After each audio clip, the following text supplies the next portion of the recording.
Hello everyone, welcome to Kiran properties. నేను మీ Kiran. So ఈ రోజు మన టాపిక్ వచ్చేసి agreement of sale and sale deed కి రెండింటికి ఉన్న డిఫరెన్స్ ఏంటి.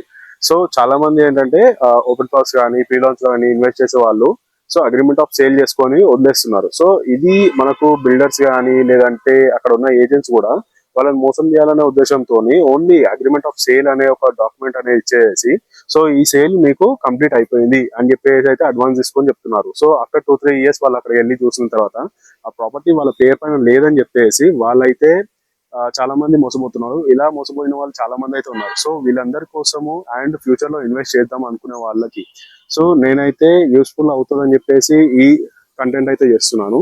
సో మీరు కనుక మన ఛానల్ ని ఫస్ట్ టైం చూస్తున్నట్టయితే ప్లీజ్ సబ్స్క్రైబ్ చేసుకొని ఒక లైక్ అయితే చేయండి. ఎందుకంటే ఇలాంటి మోర్ ఇంపార్టెంట్ అప్డేట్స్ అనేది మన ఛానల్లో అయితే ఇంకా ఫ్యూచర్ లో చాలా రాబోతున్నాయి. సో వీడియోలోకి వెళ్ళిపోదాము.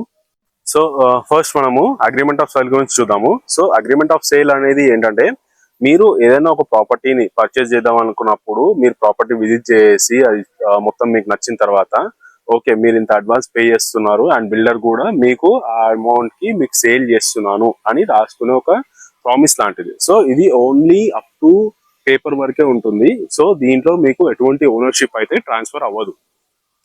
ఈ అగ్రిమెంట్ ఆఫ్ సేల్ లో ఓన్లీ బయ్యర్ ఎవరైతే ఉంటారో అండ్ సెల్లర్ ఇద్దరు కలిసి వాళ్ళ పేర్లు వాళ్ళ డీటెయిల్స్ అన్ని మెన్షన్ చేసి ఏదైతే అమౌంట్ అంతా మెన్షన్ చేసి మీరు ఎంతైతే అడ్వాన్స్ ఇస్తున్నారు అండ్ అడ్వాన్స్ పే చేసిన తర్వాత బ్యాలెన్స్ అమౌంట్ ఎన్ని రోజులకు పే చేస్తారు అండ్ బిల్డర్ తరఫు నుంచి వచ్చేసి ఒకవేళ అది అండర్ కన్స్ట్రక్షన్ ప్రాపర్టీ అయితే ఎప్పుడు హ్యాండ్ ఓవర్ చేస్తాడు, ఒకవేళ ఓపెన్ ప్లాట్ ఒకవేళ డెవలప్మెంట్ ఉన్న ప్రాజెక్ట్ అయితే ఏ టైం వరకు ఆ ప్రాజెక్ట్ డెవలప్ అయిపోతుంది, హ్యాండ్ ఓవర్ ఎప్పుడు ఉంటుంది, ఇలా ప్రతిదీ కూడా మనకు అగ్రిమెంట్ ఆఫ్ సేల్ లో ఉంటాయి అన్నమాట.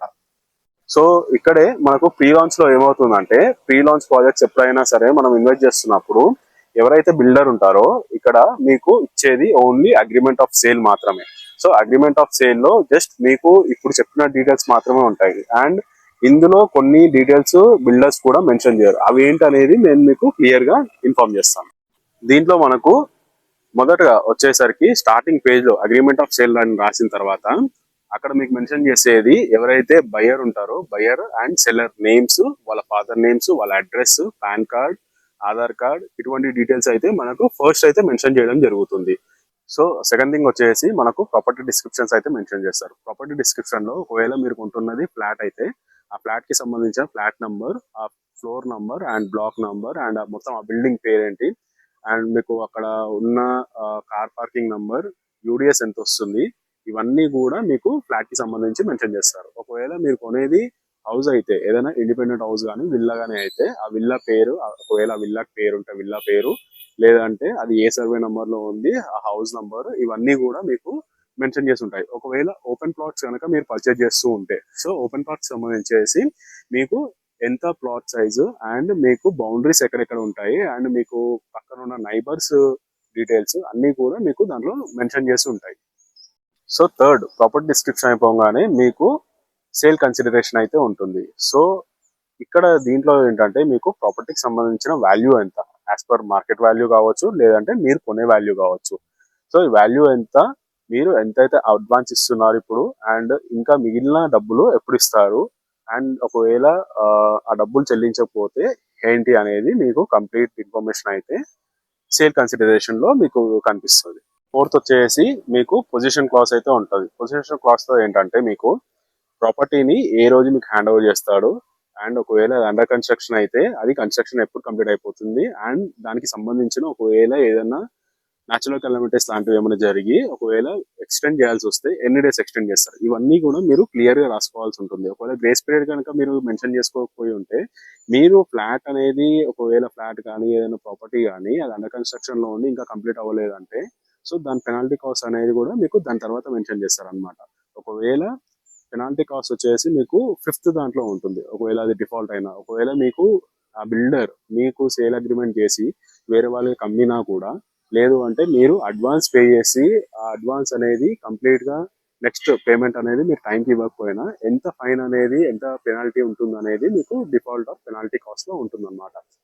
సో దీంట్లో మీరు ముఖ్యంగా చూడాల్సిన ఈ విషయాలు ఏంటంటే ఒకవేళ మీరు పేమెంట్ చేయలేదు, నెక్స్ట్ పేమెంట్ చేయలేని పరిస్థితిలో ఉంటే మీరు పే చేసిన అడ్వాన్స్ లో ఎంత పర్సెంట్ బిల్డర్ మీకు రిటర్న్ ఇస్తాడు. అండ్ ఒకవేళ బిల్డర్ గనక మీకు హ్యాండ్ ఓవర్ చేయట్లేదు బిల్డింగ్, లేదంటే వేరే వాళ్ళకు సేల్ చేస్తాడు అంటే అక్కడ ఉన్న పెనాల్టీ కాస్ట్ ఏంటి. ఇందులో మనకు మోస్ట్లీ మీరు చేసే నెగోషియేషన్ బట్టి ఒకవేళ బిల్డర్ గనక మిమ్మల్ని మోసం చేస్తే అప్ టు 100% ఆఫ్ పెనాల్టీ అనేది మీరు ఇవ్వచ్చు. సపోజ్ మీరు ఒక ₹1,00,000 కనుక మీరు అడ్వాన్స్ పే చేస్తూ ఉంటే ఒకవేళ బిల్డర్ మీకు డిఫాల్ట్ చేసినా, లేదు అంటే బిల్డర్ మీకు ఎగ్గొట్టినా, వేరే వాళ్ళకి అమ్మేసినా కూడా మీరు అప్ టు 2 lakhs అనేది మీరు రాయించుకోవచ్చు. సిక్స్త్ పాయింట్ వచ్చేసి మనకు ఇండెమ్నిటీ క్లాస్ ఉంటుంది. సో ఇక్కడే చాలా మంది ఏజెంట్స్ కానీ బిల్డర్స్ కానీ ఏవైతే కస్టమర్స్ ఉంటారో వాళ్ళకు ఇండెమ్నిటీ క్లాస్ అనేది మెన్షన్ చెయ్యరు.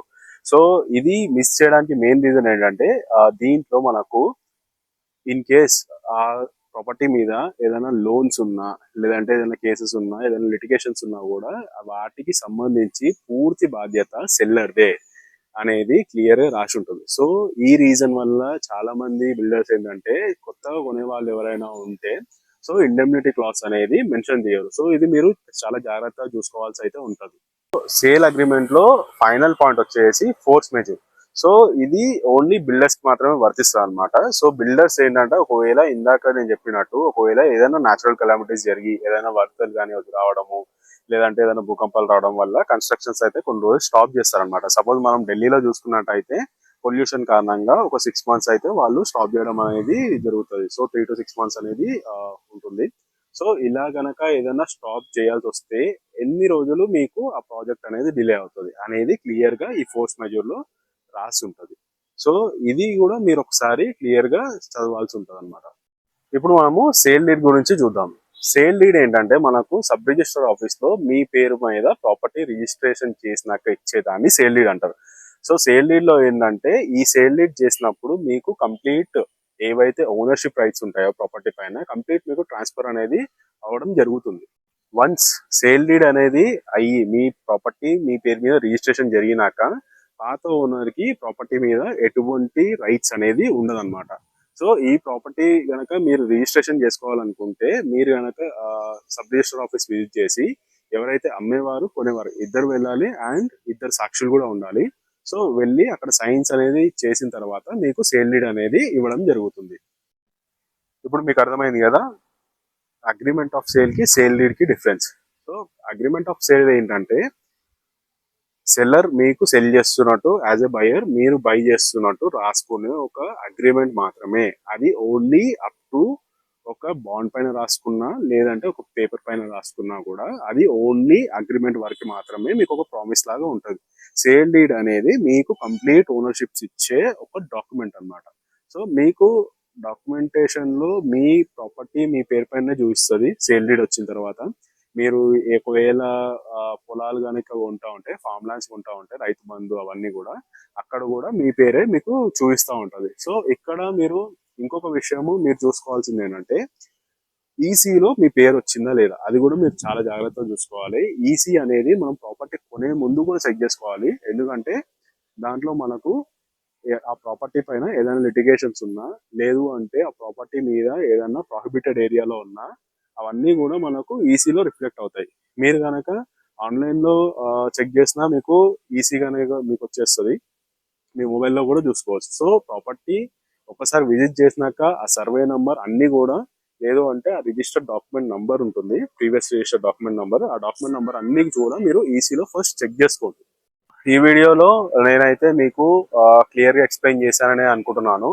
Agreement of sale, sale deed రెండింటికి డిఫరెన్స్ ఏంటనేది మీకు ఇప్పుడు అర్థమయ్యే ఉంటుంది. సో నెక్స్ట్ టైం ఏదైనా ప్రాపర్టీ మీరు కొనడానికి వెళ్ళేటప్పుడు ఈ డాక్యుమెంట్స్ అయితే ఖచ్చితంగా చెక్ చేయండి. ఓకే.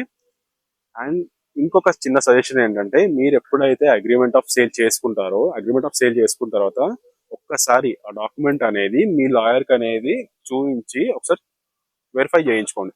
ఎందుకంటే మీరు గనక లాయర్ ఫీజు అనేది ఒక 15,000 20,000 మధ్యలో ఉంటుంది.